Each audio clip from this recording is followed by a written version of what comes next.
एक बार राजा कृष्णदेव राय के दरबार में नीलकेतु नाम का एक व्यक्ति आया।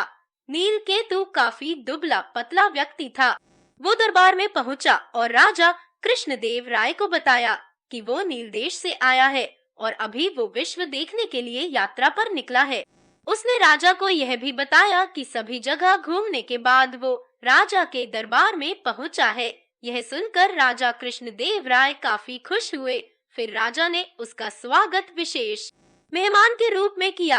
राजा द्वारा किए गए सम्मान और सत्कार को देखकर नीलकेतु काफी खुश हुआ। उसने राजा से बोला, महाराज, मैं उस जगह के बारे में जानता हूँ जहाँ कई सारी परियां रहती हैं। मैं अपने जादू से उन्हें बुला भी सकता हूँ। यह सुनकर राजा कृष्णदेव राय काफी खुश हुए और बोले, अच्छा, तो इसके लिए मुझे क्या करना होगा? यह सुनकर नीलकेतु ने राजा को रात में तालाब के पास आने को कहा और बोला कि वो परियों को मनोरंजन और नृत्य के लिए बुला सकता है। यह सुनकर राजा ने नीलकेतु की बात मान ली। फिर जैसे ही रात हुई, राजा अपने घोड़े पर बैठकर तालाब की ओर चल दिए। राजा जैसे ही तालाब के पास पहुँचे तो वहाँ पास ही में एक किले के सामने नीलकेतु राजा का इंतजार कर रहा था। राजा उसके पास पहुँचे तो नीलकेतु ने उनका स्वागत करते हुए कहा कि महाराज, मैंने सारा इंतजाम कर लिया है और सारी परियां किले के अंदर ही मौजूद हैं। राजा जैसे ही नीलकेतु के साथ किले के अंदर जाने लगे, तभी राजा के सैनिकों ने नीलकेतु को बंधक बना लिया। यह देख राजा हैरान रह गए। उन्होंने पूछा, यह सब क्या हो रहा है? तुम सब ने इसे बंधक क्यों बना लिया है?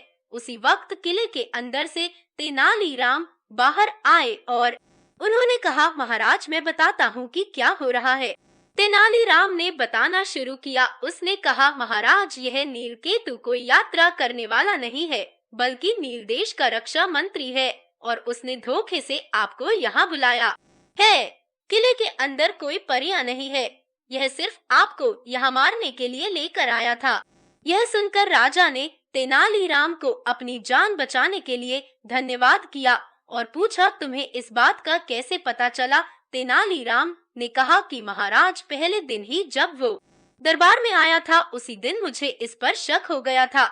उसके बाद मैंने इसके पीछे अपने साथियों को जासूसी के लिए लगा दिया था, जिससे मुझे पता चला कि यह आपको मारने की योजना बना रहा था। तेनालीराम की सूझबूझ के लिए राजा कृष्णदेव राय ने उन्हें धन्यवाद दिया। इस कहानी से हमें यह सीख मिला कि किसी भी नए व्यक्ति पर पूरी तरह आंख बंद करके भरोसा नहीं करना चाहिए। वह आपको धोखा भी दे सकता है।